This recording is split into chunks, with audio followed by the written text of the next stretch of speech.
समाजवादी केन्द्रको अगुवाईमा गठन गरिएको समाजवादी मोर्चाको भविष्यलाई लिएर चासो बढ्दै सत्ता समीकरणका लागि प्रधानमन्त्री दाहालले मात्रै फाइदा लिन सक्ने विश्लेषण। नेपालमा 1 वर्षभित्र लम्पी स्किन रोगको संक्रमणले 21,000 भन्दा बढी पशु चौपाएको मृत्यु। कर्णाली प्रदेशमा सबैभन्दा बढी संक्रमण। राष्ट्रपति र उपराष्ट्रपति कार्यालयको खर्च कटौती गर्न सांसदको माग। विज्ञ नियुक्तिका कारण राज्यको ढुकुटीबाट ठूलो धनराशि खर्च भएको टिप्पणी। रुसले सिरियाको इदलिबमा हवाई हमला गर्दा कम्तीमा 9 जनाको मृत्यु। र काबा पुरुष भलिबल नेसन्स लिगमा नेपाल जितविहीन अन्तिम खेलमा उज्बेकिस्तानसँग 3-0 को सोझो सेटमा पराजित। नमस्कार, कान्तिपुर डायरीका साथमा साथी मनिष र म सन्तोष। समाचार अब विस्तारमा। सुरुमा कान्तिपुर सविस्तार। कान्तिपुर सविस्तार। माओवादी केन्द्रका अध्यक्ष एवं प्रधानमन्त्री पुष्पकमल दाहाल राजनीतिमा नयाँ प्रयोग गर्न माहिर मानिन्छन्। सशस्त्र विद्रोहको बाटो छोडेर मूलधारको राजनीतिमा आएपछि दाहालले पटक पटक विभिन्न दलसँग चुनावी गठबन्धन र मोर्चा निर्माणको अगुवाई गरेका छन्। विगतमा गरिएका मोर्चा र गठबन्धन दिगो बन्न नसकेको पृष्ठभूमिमा दाहालकै नेतृत्वमा 4 दल सम्मिलित समाजवादी मोर्चा निर्माण गरिएको छ। फरक विचार र सिद्धान्त बोकेको पार्टीसँग गरिएको मोर्चाबाट प्रधानमन्त्री दाहालले मात्र फाइदा लिन सक्ने टिप्पणी समेत भइरहेका छन्। यस्तो अवस्थामा के समाजवादी मोर्चा दीर्घकालीन रूपमा अघि बढ्न सक्छ भन्ने प्रश्न सबैभन्दा बढी मुखरित भएको छ। माओवादी केन्द्र सहित सत्तारूढ गठबन्धनका 3 र नेत्र विक्रम चन्द नेतृत्वको नेपाल कम्युनिस्ट पार्टी बीच समाजवादी मोर्चा गठन भएपछि यसको आगामी कार्यदिशा र भविष्यलाई लिएर राजनीतिक वृत्तमा अनेक प्रकारका टीका टिप्पणी हुन थालेका छन्। माओवादी सहित एकीकृत समाजवादी, जनता समाजवाद र नेकपा बीच गठन भएको मोर्चाले संघीय लोकतान्त्रिक गणतन्त्र र धर्म निरपेक्षताका पक्षमा तथा वैदेशिक हस्तक्षेप विरुद्ध उभिने बताएको छ। नेपाल समाजवादी पार्टीका अध्यक्ष डाक्टर बाबुराम भट्टराईले 1 वर्ष अघि नै बृहत समाजवादी केन्द्र बनाउने प्रस्ताव अघि सारे पनि उनको पार्टी नै 4 दलीय मोर्चाबाट बाहिर छ। तर समाजवादको नेपाली बाटो तय गर्दै राजनीतिक स्थायित्व दिने बताएको मोर्चाले के साँच्चीकै व्यवहारमा लागू गर्ला त भन्ने प्रश्न उठिरहेको छ। समाजवादी मोर्चाका कारण वर्तमान सत्ता गठबन्धन भित्र खास गरी माओवादी केन्द्रका अध्यक्ष एवं प्रधानमन्त्री पुष्पकमल दाहाललाई बढी फाइदा हुने विश्लेषण समेत भइरहेको छ। विश्लेषक मुमाराम खनाल भन्छन्, जब एकले कम्युनिस्ट पार्टीहरूका आफ्ना उद्देश्य पनि त जनवादी क्रान्ति समाजवाद नै जाने थियो नि, गए त गएनन् नि। झन् समाजवादतिर नगएर जिम्लिएका दलहरू एक ठाउँ बसेर समस्या ठुलो बनाउने हुन् कि उनीहरूले। समाजवादको होइन, समाजवादको समस्या सानो थियो आफ्नो पार्टीमा।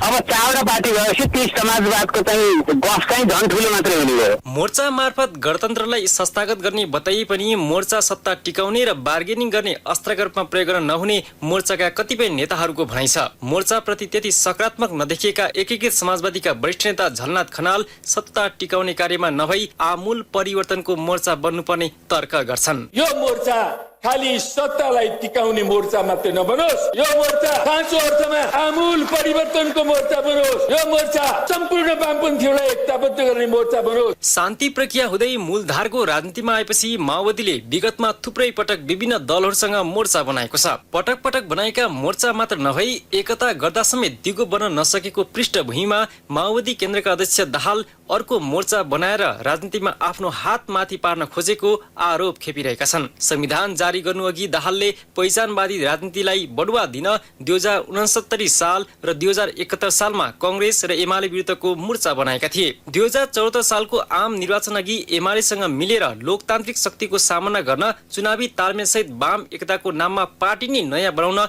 अगुवाई गरेका दाहालले नेकपा भित्र विवाद उत्पन्न भई संसद विघटन भएपछि एमाले विरुद्धको मोर्चाको नेतृत्व समेत गरे। एमाले अध्यक्ष केपी ओलीले प्रधानमन्त्री हुँदा संसद विघटन गरेपछि दाहालले प्रतिगमन विरोधी आन्दोलनका लागि मोर्चा बनाएका थिए। त्यसपछि 2079 सालको आम निर्वाचनमा कांग्रेस सहितको दलसँग चुनावी तालमेल गर्दा दाहाल अग्रपंक्तिमा थिए। वैचारिक रूपमा फरक दृष्टिकोण राख्ने कांग्रेससँग मोर्चा कसेर उनी दाहालले शक्ति सञ्चय गरेको टिप्पणी हुँदै आएका छन्। यही परिदृश्यमा दाहालले गत साता एकीकृत समाजवादी, जसपा र चन्द नेतृत्वको पार्टीलाई समेटेर नयाँ मोर्चा बनाएका हुन्। एउटै विचार सिद्धान्त बोकेका दलहरूबीचको मोर्चाबन्दी र एकता दिगो नबनेको विगतको पृष्ठभूमिमा अहिलेको मोर्चा दिगो बन्न नसक्ने कम्युनिस्ट नेता सीपी मैनालीको भनाइ छ। उनले भने यो मार्क्सवादी समाजवाद अथवा श्रमजीवीहरूको समाजवाद अथवा सभावादहरूको समाजवाद अथवा वैज्ञानिक समाजवाद कुनै समाजवाद हो भन्ने देखिँदैन। यो चाहिँ त्यसले जुन ढङ्गले संविधानको रक्षा गर्ने यही उपरी संरचनामा यही अवस्थामा समाजवाद नगर्ने भन्नेका जुन कुरा छन् त्यसले यो चाहिँ यो पुँजीवादी समाजवाद अथवा डेमोक्रेटिक समाजवाद हो भन्ने कुरा देखिन्छ। अब जसपा जस्तो जनता समाजवादी पार्टी मात्रै भए डेमोक्रेटिक समाजवाद हो बाबु भनेर बुझ्न सजिलो हुन्थ्यो। तर मार्क्सवादीहरूले पनि त्यो समाजवाद भनेकोले गर्दा मार्क्सवादीहरूको सिद्धान्तभित्र यो डेमोक्रेटिक समाजवाद पर्दैन। त्यसकारण यो समाजवादको चरित्रमै पनि ठुलो अन्तर्विरोध छ। यो वास्तवमा यो जनतालाई झुक्याउनको निम्ति राखिएको शब्द मात्रै हो। विगतमा थुप्रै पटक मोर्चाबन्दी गर्दै अघि बढेको माओवादीले वर्तमान परिप्रेक्ष्यमा मोर्चा बनाउँदा सो पार्टीको भविष्य कतातिर जान्छ भन्ने प्रश्न पनि खडा भएको छ। मोर्चाबन्दीको फाइदा तत्कालका लागि माओवादीलाई मात्र हुने विश्लेषक खनालको तर्क छ। माओवादीको लागि यसले फाइदा गर्छ किनभने जुन ठुलो पार्टी छ यस्ता मोर्चाहरूले चाहिँ ठुलो पार्टीको उद्देश्यलाई अझ बढी चाहिँ फाइदा गर्ने हुन्छ कि सानो पार्टीका उद्देश्यलाई सर्भ गर्दैन, त्यसले ठुलो पार्टीको उद्देश्यलाई सर्भ गर्छ। त्यसैले माओवादीको त 32 सिटबाट 54 सिट हुन्छ होइन, उसले चाहिँ अर्कोसँग सत्ताको बार्गेनिङ गर्नका लागि उसलाई चाहिँ फाइदा हुन्छ, अरूलाई चाहिँ फाइदा हुँदैन। संसदीय अङ्कगणितको दृष्टिमा मोर्चाका 3वटा दलको सिट संख्या 54 हुने भएपछि प्रधानमन्त्री एवं माओवादी केन्द्रका अध्यक्ष दाहालका लागि सत्ता समीकरण आफू अनुकूल बनाउन सहज हुने देखिन्छ। तर त्यही मोर्चाका कारण गठबन्धनमा अविश्वासको सिर्जना भएमा उनका लागि सत्ता सहयात्रा भने अप्ठ्यारमा पर्न सक्ने संकेत देखिएका छन्। त्यसको एउटा कारण हो गठबन्धनको भविष्यलाई लिएर प्रमुख सहयात्री नेपाली कांग्रेसका कतिपय नेताहरूको अभिव्यक्ति। रेडियो कान्तिपुरका लागि खिलनाथ दासपुरिया। कान्तिपुर सविस्तार।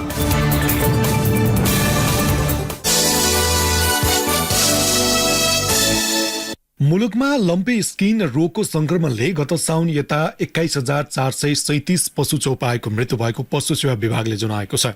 विभागका अनुसार सुदूरपश्चिममा सबैभन्दा धेरै 9,191 र सबैभन्दा कम मध्य प्रदेशमा 101 पशु चौपाएको मृत्यु भएको छ। विभागका उपमहानिर्देशक डाक्टर वरुण कुमार शर्माले देशभरमा गरी 6,11,000 बढी पशु चौपाएमा यो रोगको संक्रमण पुष्टि भएको जानकारी दिनुभयो। त्यस्तै सबैभन्दा बढी कर्णाली प्रदेशमा 1,87,000 बढी पशु चौपाई प्रभावित भएको विभागले जनाएको छ। मध्य प्रदेशमा भने 5,000 पशु चौपाईमा सो रोग देखिएको छ। हाल करिब 2,35,000 पशु संक्रमित छन्। 16 लाख बढी पशु चौपाईमा लम्पी स्किन रोग विरुद्धको खोप लगाइएको पनि विभागले जनाएको छ। प्रतिनिधि सभाका सांसदहरूले राष्ट्रपति र उपराष्ट्रपति कार्यालयमा हुने विज्ञ नियुक्तिका कारण राज्यको ढुकुटीबाट ठूलो धनराशि खर्च भएको भन्दै खर्च कटौतीको माग गरेका छन्।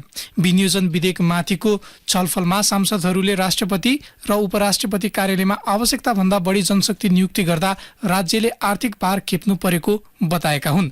प्रमुख प्रतिपक्षी दल एमालेका सांसद रघुजी पन्तले राष्ट्रपति र उपराष्ट्रपतिका सचिवालयमा विनियोजन गरिएको बजेटका कारण जनताको करको दुरुपयोग भएको बताउनुभयो।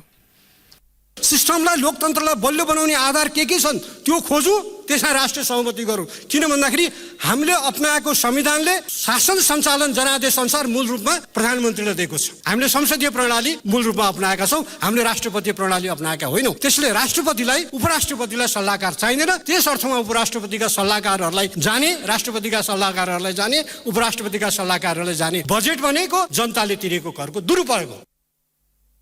प्रतिपक्षीय दल राष्ट्रिय स्वतन्त्र पार्टीका सांसद मनिष झाले पदकै औचित्यमाथि प्रश्न उठ्दै गर्दा राज्यले तिनकै सेवामा ठूलो धनराशि खर्च गर्नु उपयुक्त नहुने तर्क गर्नुभयो। उहाँले संविधान अनुसार दिएको सुविधा हटाउन नसके पनि उच्च पदस्थ व्यक्तिलाई उत्पादनशील कार्यको प्रचारमा लगाउन माग गर्नुभयो। जब पदमा भएकै व्यक्तिको असन्तुष्टि, त्यो अभ्यास सबै हेर्दै गर्दा र अर्को कुरा कयौं देशमा यस्तो पद जुन बेला एक्टिभ हुँदैन, जुन बेला अनावश्यक 5 जना सल्लाहकार राखिन्छ, त्यो सबै ठाउँमा हामीले एउटा कुरा अरू उत्पादनशील कामहरूमा त्यो पदमा भएको व्यक्ति स्वयं सक्रिय भइदिन सक्छ। वातावरण, संस्कार, शिक्षा, सामाजिकता यस्तो कुराहरूमा गएर राष्ट्रिय प्रजातन्त्र पार्टीकी सांसद रोशन कार्कीले उपराष्ट्रपति कार्यालयका लागि अनावश्यक बजेटको व्यवस्था गर्न नहुने तर्क गर्नुभयो। उहाँले भन्नुभयो, उपराष्ट्रपतिको भूमिका के हो? उहाँले यो देशको लागि के गर्नुहुन्छ? खालि रिबिन काट्ने र केही चिजहरूमा उद्घाटन गर्ने र कहिलेकाहीँ यसो देउताको दर्शन गर्न जाने, त्योदेखि बाहेक उहाँको भूमिकै केही छैन। हामीले यत्रो बजेट किन उहाँको लागि खर्च गर्ने? छलफलका क्रममा सत्तारूढ माओवादी केन्द्रका सांसद देवेन्द्र पौडेलले राष्ट्रपति र उपराष्ट्रपति कार्यालयका लागि निरन्तर ठूलो रकम जाँदा विकास योजनामा खर्च अपुग हुने गरेको दाबी गर्नुभयो। यो उपराष्ट्रपति कार्यालय, राष्ट्रपति कार्यालयदेखि लिएर राज्यका साधारण खर्च जहाँ जहाँ चाहिँ चुहाव भएर नगर्दा पनि हुने प्रकृतिका छन्। त्यस प्रकृतिका हामीले चाहिँ कतिपय खर्चहरूलाई कम गर्ने गरी अगाडि बढ्ने हामीले चाहिँ सुरुवात गर्यौँ भनेदेखि हामीले अलिकति बजेटको चाहिँ संरक्षण गरेर विकासतिर हामी अगाडि बढाउन सक्छौँ। त्यसको निम्ति उपराष्ट्रपति कार्यालयमा पनि भएका कतिपय त्यस प्रकारका विषयहरू छन् भनेदेखि हामीले यसलाई चाहिँ सच्याएर करेक्सन गरेर हामी अगाडि बढ्न जरुरी छ। स्वतन्त्र सांसद अमरेश कुमार सिंहले संविधान संशोधन गरी उपराष्ट्रपति पदको भूमिका फराकिलो बनाउन माग गर्नुभयो। उहाँले भन्नुभयो, किन त्यसमा हामी संविधान संशोधन गरौँ र उपराष्ट्रपतिलाई राष्ट्रिय सभाको जिम्मेवारी दिउँ? किनकि खाली पद क्रिएट गरेर जनताको करबाट भिआइपी कल्चर निर्माण भयो। महँगो गाडी किन्ने, त्यत्रो गाडीको अगाडि पछाडि सेनादेखि पुलिसदेखि सशस्त्रदेखि तिनटैले राख्नुपर्ने यो भिआइपी कल्चरको अन्त हुनु पर्यो। प्रतिनिधि सभामा आज विभागीय मन्त्रीले छलफलका क्रममा सांसदहरूले उठाएका प्रश्नको जवाफ दिएका छन्। कान्तिपुर डायरीमा अब ब्रेकको पालो। अब बाँकी प्रसङ्ग। पशुपतिनाथमा राखिएको सुनको जलरी अनुसन्धानका क्रममा अख्तियार दुरुपयोग अनुसन्धान आयोगको टोलीले नाप जाँच गरेको छ। मन्दिरमा राखिएको जलरीमा प्रयोग भएको सुनको तौल र गुणस्तर कम भएको भन्दै परेको उजुरीमाथि छानबिन गरिरहेको अख्तियारले नाप जाँच गरेको प्रवक्ता भोला दाहालले बताउनुभयो। अख्तियार अनुसन्धानका अधिकारीको रोभरमा सुनचाँदी व्यवसायी सङ्घका पदाधिकारी एवं विज्ञका साथै खानी तथा भूगर्भ विभागका अधिकारी र पशुपति विकास कोषका पदाधिकारीलाई समेत राखेर जलरीको तौल लिने र गुणस्तर सम्बन्धी जाँच्ने अख्तियारले जनाएको छ। तत्कालीन प्रधानमन्त्री केपी शर्मा ओलीको निर्देशनमा पशुपतिनाथमा राखिएको 108 किलोको सुनको जलरीमा विवाद उत्पन्न भएपछि अख्तियारमा उजुरी परेको थियो। अख्तियारका प्रवक्ता दाहालले उजुरी परेपछि आयोग अनुसन्धानका क्रममा रहेकाले निर्णय आउन केही दिन लाग्ने बताउनुभयो। काठमाडौँ महानगरपालिकाले आगामी आर्थिक वर्षका लागि 25 अर्ब 75 करोड 78 लाख 20 हजार बराबरको बजेट सार्वजनिक गरेको छ। उपप्रमुख सुनिता डङ्गोलले नगरसभाको 13औं बैठकमा महानगरपालिकाको आगामी आर्थिक वर्षको आय विवरण सार्वजनिक गर्नुभएको हो। बजेटको आकारबारे जानकारी दिँदै उहाँले भन्नुभयो, आगामी आर्थिक वर्षको लागि कुल रु 25 अर्ब 54 करोड 78 लाख 20 हजारको बजेट तथा कार्यक्रम प्रस्तुत गरिएको छ, जस अन्तर्गत चालु तर्फ रु 8 अर्ब 61 करोड 53 लाख 28 हजार र पुँजीगत तर्फ रु 16 अर्ब 93 करोड 24 लाख 92 हजार विनियोजन गरिएको छ। काठमाडौँ महानगरले गौरव आयोजनाका लागि कुल 3 अर्ब 80 करोड रकम विनियोजन गरेको छ। स्वर्णिम योजना अन्तर्गत 25 वटा विषयगत क्षेत्र समेटिएको उपप्रमुख डङ्गोलले जानकारी दिनुभयो। महानगर स्वर्णिम योजना अन्तर्गत जम्मा 25 वटा विषयगत क्षेत्रका योजनाहरू छनौट गरिएको छ। स्वर्णिम योजनाहरूको लक्ष्य र लागत रकम अनुसूचीमा उल्लेख गरिएको छ। महानगर स्वर्णिम योजनाका लागि कुल रु 2 अर्ब रकम विनियोजन गरेको छु। त्यस्तै प्राथमिकता प्राप्त योजना अन्तर्गत वडाहरूबाट तोकिएको सीमाको योजना तथा कार्यक्रम कार्यान्वयन गर्नका लागि 1 अर्ब 76 करोड रकम विनियोजन गरिएको महानगरपालिकाले जनाएको छ। यसैबीच ललितपुर महानगरपालिकाले 6 अर्ब 50 करोड रुपियाँ बराबरको बजेट ल्याएको छ। नगरसभामा महानगरकी उपप्रमुख मञ्जली शाक्य वज्राचार्यले आगामी आर्थिक वर्षका लागि 6 अर्ब 50 करोड 5 लाख 88 हजार रुपियाँको बजेट प्रस्तुत गर्नुभएको हो। यो रकम चालु आर्थिक वर्षको तुलनामा 13.36% कमी हो। ललितपुरले आगामी वर्षको बजेटमा पुँजीगत खर्चतर्फ 4 अर्ब 21 लाख 46 हजार विनियोजन गरेको छ। आगामी आर्थिक वर्षमा ललितपुर महानगरपालिकाले संस्थागत सुदृढीकरण र सुशासन, दिगो पूर्वाधार तथा शहरी विकास, स्थानीय सहकारी तथा उद्यम व्यवसायले प्रबन्धन लगायतका प्राथमिकता राखेको पनि जनाएको छ।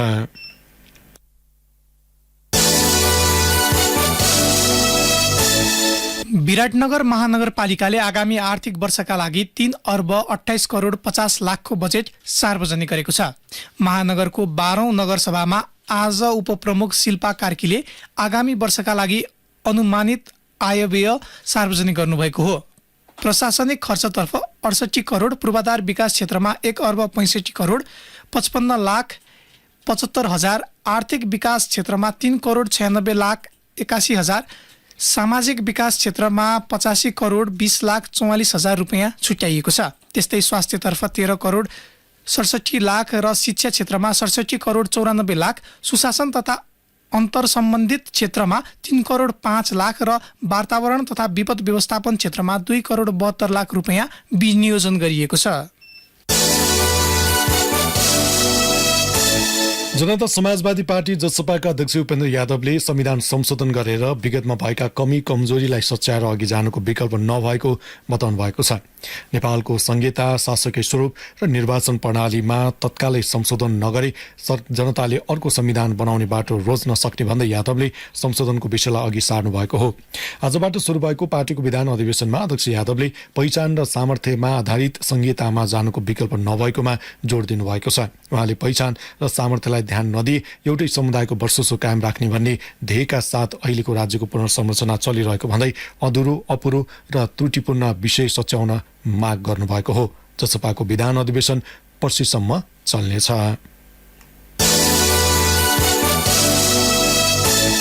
गृहमन्त्री नारायण काजी श्रेष्ठले ठगी, संगठित अपराध, राज्यद्रोह र कृत्य जस्ता गतिविधिलाई नियन्त्रण गर्न ठोस पहल अघि बढाएको बताउनु भएको छ।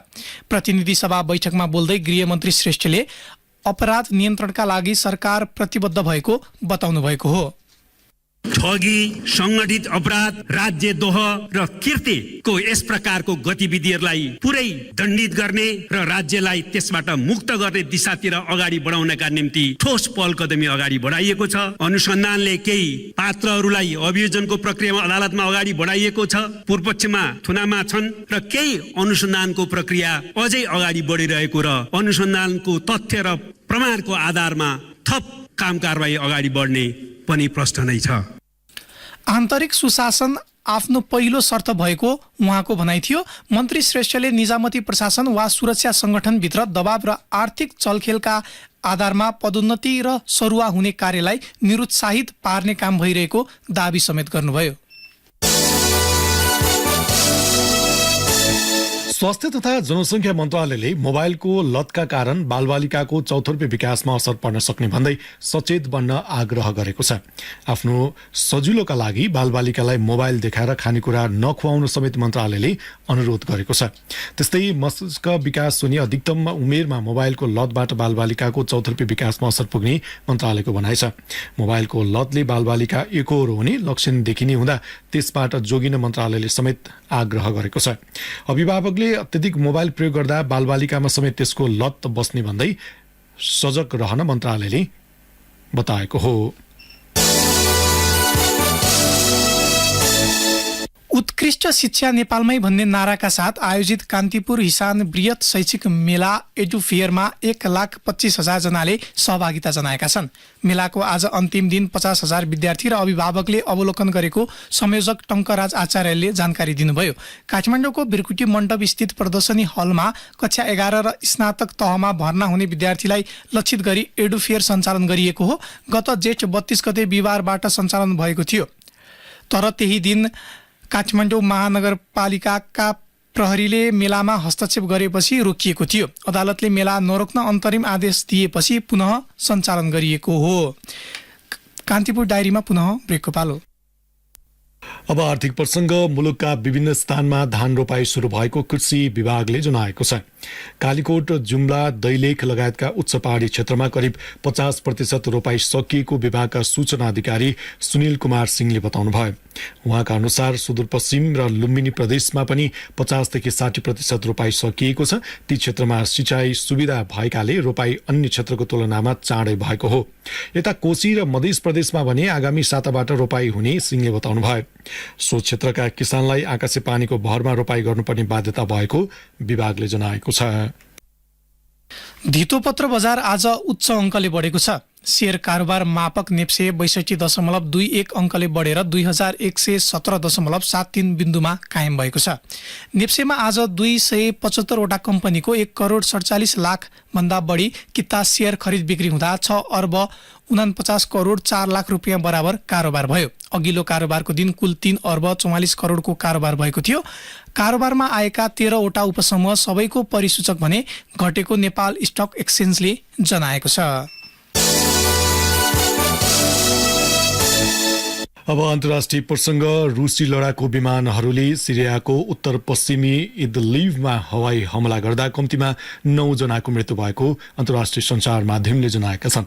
रुसले पूर्वी इदलिब ग्रामीण इलाकाको जिसर अल सुदघोर सहरको तरकारी बजारलाई लक्षित गरेर आक्रमण गरेको उदार स्वयंसेवकलाई उद्धृत गर्दै अल जजिराले जनाएको छ।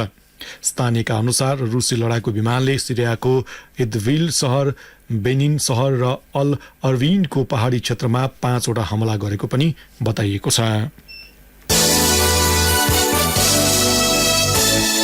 भारतीय प्रधानमन्त्री नरेन्द्र मोदी इजिप्टको 2 दिने भ्रमणमा हुनुहुन्छ। मोदीको सो भ्रमणलाई लिएर विश्लेषकहरूले द्विपक्षीय सम्बन्धका लागि सम्भावित गेम चेन्जरका रूपमा वर्णन गरेका छन्। भारतीय प्रधानमन्त्री मोदीको सो भ्रमणपछि इजिप्टमा भारतको लगानीमा उल्लेख्य वृद्धि गर्ने अपेक्षा गरिएको छ। सन् 1997 पछि भारतीय प्रधानमन्त्रीले इजिप्टको पहिलो भ्रमण गरेको अन्तर्राष्ट्रिय सञ्चार माध्यमले जनाएका छन्। इजिप्टका राष्ट्रपति अब्देल फताह अल सिसीले जनवरीमा नयाँ दिल्लीको भ्रमण गरेपछि महिनौपछि भारतीय प्रधानमन्त्री मोदीको भ्रमण भएको हो।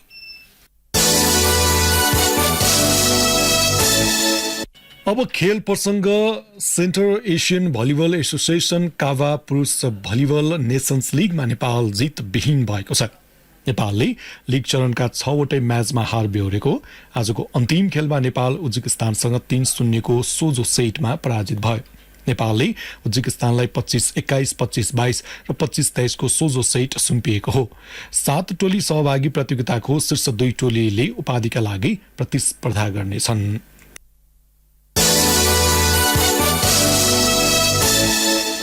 जिम्बाब्वेमा जारी आइसिसी एकदिवसीय विश्वकप क्रिकेट छनौटमा स्कटल्यान्डले ओमानलाई 76 रनले पराजित गरेको छ। ओमानले टस जितेर फिल्डिङ रोजेपछि ब्याटिङको निम्तो पाएको स्कटल्यान्डले निर्धारित ओभरमा अल आउट हुँदै 320 रन बनाएको थियो। 321 रनको विजय लक्ष्यका साथ जवाफी ब्याटिङमा उत्रिएको ओमानले निर्धारित 50 ओभरमा 9 विकेटको क्षतिमा 244 रन मात्र बनाउन सक्यो। हारका बावजुद ओमानले सुपर 6 को यात्रा तय गरेको छ। त्यस्तै अर्को खेलमा श्रीलङ्काले आयरल्यान्डलाई 133 रनको फराकिलो अन्तरले पराजित गरेको छ। आयरल्यान्डले टस जितेर फिल्डिङ रोजेपछि ब्याटिङ थालेको श्रीलङ्काले अन्तिम बल बाँकी छँदा अल आउट हुँदै 325 रन बनाएको थियो। जवाफी ब्याटिङमा उत्रिएको आयरल्यान्ड 31 ओभरमा अल आउट हुँदै 192 रनमा रोकियो। यससँगै आयरल्यान्डको विश्वकप यात्रा समाप्त भएको छ। हौस्तै नै प्रसङ्गसँगै कान्तिपुर डायरीको यो बुलेटिन यही सकिन्छ। भोलि बिहान 6:30 बजे हामी नियमित बुलेटिनका साथमा उपस्थित हुनेछौँ। अहिलेलाई न्युज डेस्कका सम्पूर्ण साथीहरूसँगै साथी मनिष अनि म सन्तोष बिदा हुन्छौँ। नमस्कार, शुभरात्रि।